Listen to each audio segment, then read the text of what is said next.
Hello everyone. So I was thinking about uploading a video because it's been long time since I uploaded a video. Then I was thinking whether to upload a video from the perspective of GST or income tax, because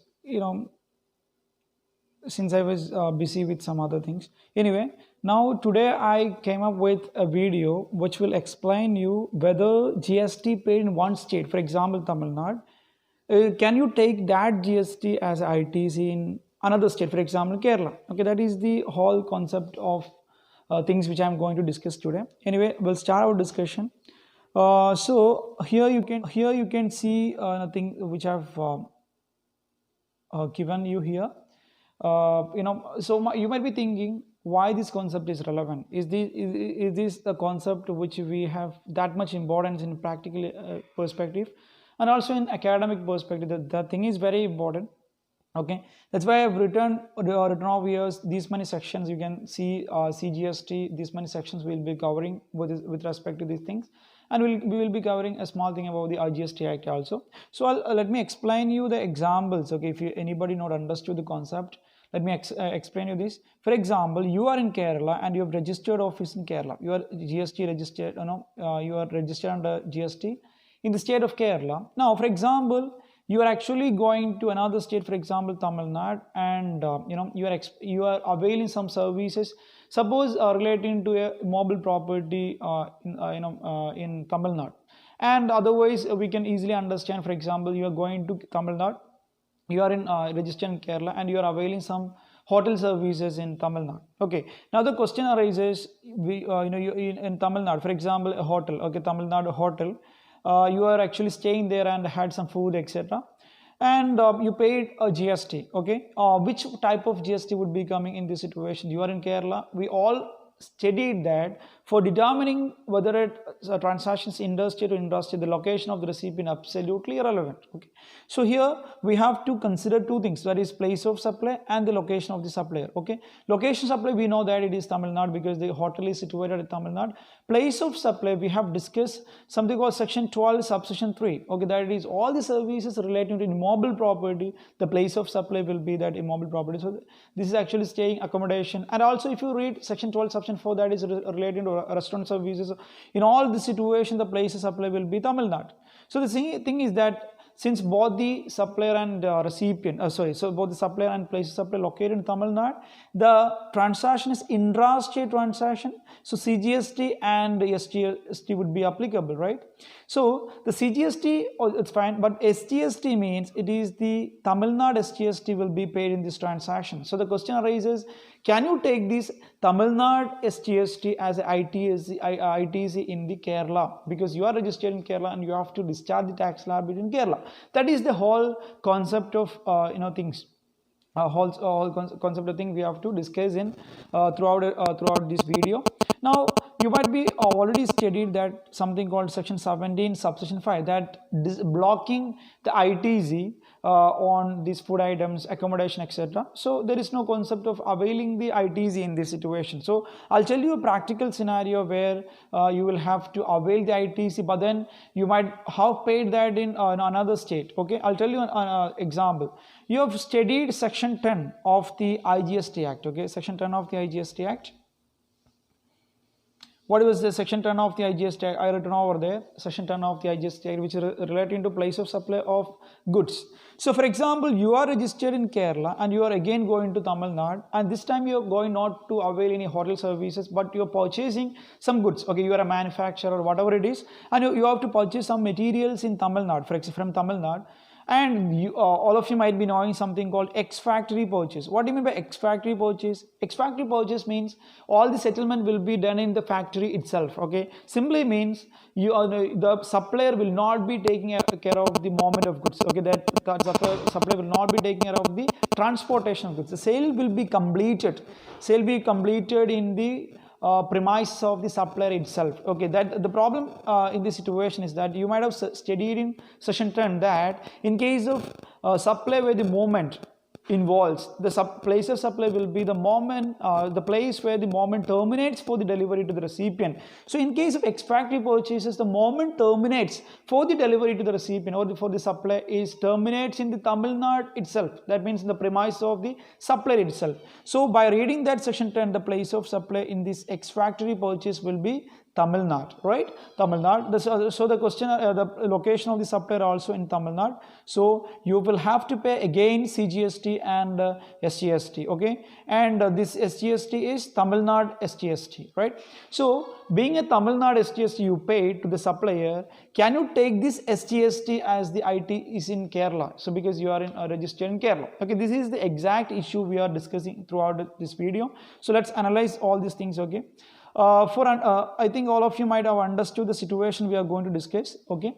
Now for better understanding we have to know some of the things, okay? So our question is whether input tax credit paid in one state can be taken as the input can be taken as ITC in another state. So let's see the definition of the input tax. Okay, input tax has been defined under section 2 subsection 62 of the CGST Act. I written over here 2 subsection 62, which says that input tax paid any IGST, CGST, SGST and any RCM paid, etc., RCM payable, etc. So here it is, the questionnaire is SGST. Okay, so section 2 subsection 62 define the input by including the SGST. SGST means they are not saying the SGST, they are saying that state tax. Okay, state tax. Now we have to know what do you mean by state tax. For this we have to refer another section that is called section 2 subsection 104. I written over here 2 subsection 104. It says that state tax means any tax paid in any states. Okay, what is that? Any state. Any state. So we can conclude this by reading section 2 subsection 62 right with 2 subsection 104. It says that state tax simply means SGST means the tax paid in any state. Okay, any state. Now that problem is over. Now we have to refer another section that is we have to refer these section 49. Okay, section 49 subsection 5, exactly section 49 subsection 5, which is relating to utilization of ITC. Utilization of ITC. They're also they saying that you can for paying the SGST you can pay you can utilize the SGST, and they're using the state tax. Okay, state tax. That means for paying the SGST liability you can either utilize the SGST or IGST. Again we have to refer the same definition. 2 subsection 104. What do you mean by state tax? There also we can see that the GST paid at any state. Okay, so that is also we have done.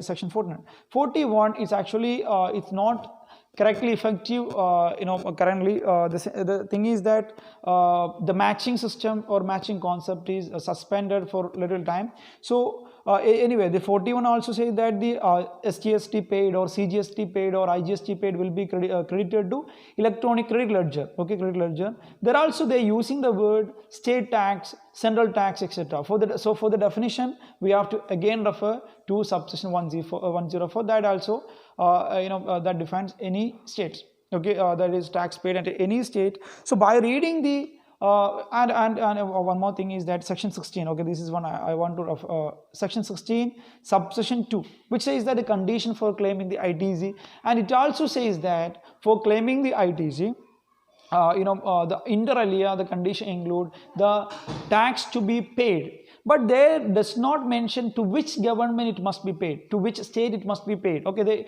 it's also not clear. So because it does not mention anything, we can say again assume that it actually relating to all the state. That means if you paid in Tamil Nadu, you can take it as ITC in Kerala, because section 16 does not says that you have to pay in Kerala only, then only you can take the ITC. Nothing like that. Okay, so section 16 also indirectly permits that GST paid in one state as a ITC in another state. Okay, so by reading the definition, and also the intention of GST to avoid the cascading effect. Okay, by going with the intention also, we can say that the GST paid in one state can be taken as the ITC in another state. Okay, so another very important thing you have to understand is that there is a SGST Act. Okay, in the SGST Act they are actually defining the state tax is that state tax paid under this act. Okay, so by reading this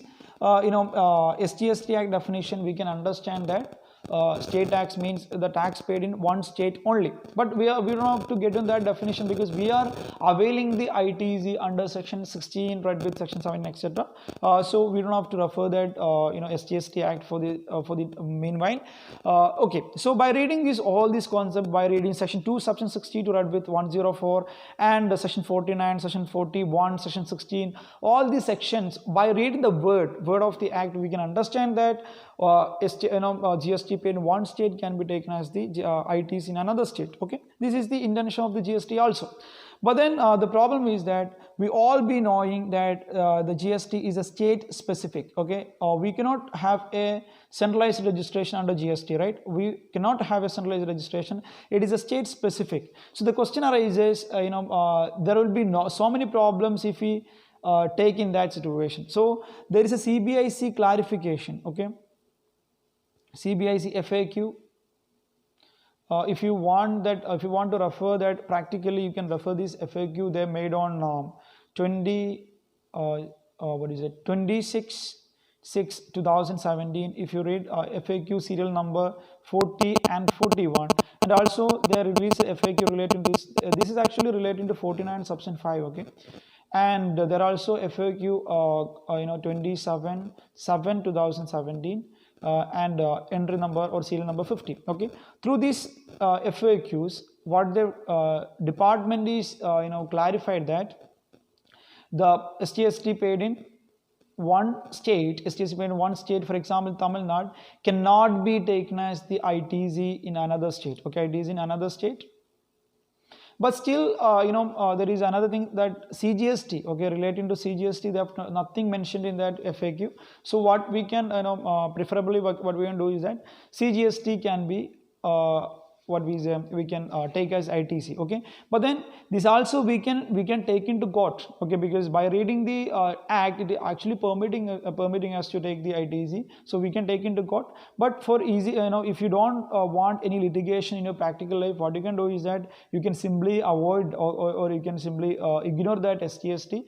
Okay, SGST and CGST also, for the time being you can take the CGST. If you want to SGST also you can take, because there is no matching concept as per section 41 is notified yet, that matching concept. So till the matching concept, you can easily take CGST and SGST paid in one state as the ITC in another state. But there is a clarification for information. I'm telling you, there is a clarification in FAQ they given that by reading that clarification, what we can understand that department's intention is that to not to take that GST paid in one state as the ITC in another state. Okay.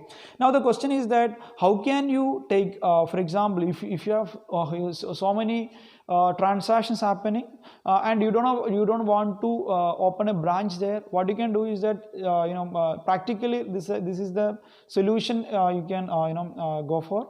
That for example, you are in Kerala, and you are in Tamil Nadu is there. Tamil Nadu, you are going to Tamil Nadu and you are making so many factory purchase or some other services, okay, which is GST permitted. And what you can do is that you can open a IST. Okay, IST concept, it is there in the section 20 of the CGST Act. You can refer that. This is not actually no clarification yet, but this is the practical solution. If anybody facing this situation, you can open register as IST. Then IST can transfer this to the Kerala branch or whatever branch in another state. So this is the practical solution. So in conclusion, what I can say is that by reading section 2 subsection 62, section 2 subsection 104, section 16 and section 49 subsection 5 and section 41, and what we can conclude is that GST paid in one state can be taken as ITC in another state, but there is a FAQ released by the department, and the department clearly says that you cannot take that ITC paid once in one state as ITC in another state. Okay, but so this is a debatable issue again. So if anybody interested in litigation etc., you can take this matter to the court. Okay, thank you very much. I hope all of you have understood a little bit of this provision. And anyway, we will discuss this in class in detail, all these provisions. Okay, so if you have what we say satisfied about this video, you can share or this with your friends, etc., who are also in this field of GST and who are in the field of CA, CMS, CS, etc. So thank you very much. I will be coming up with another interesting topic in the next video.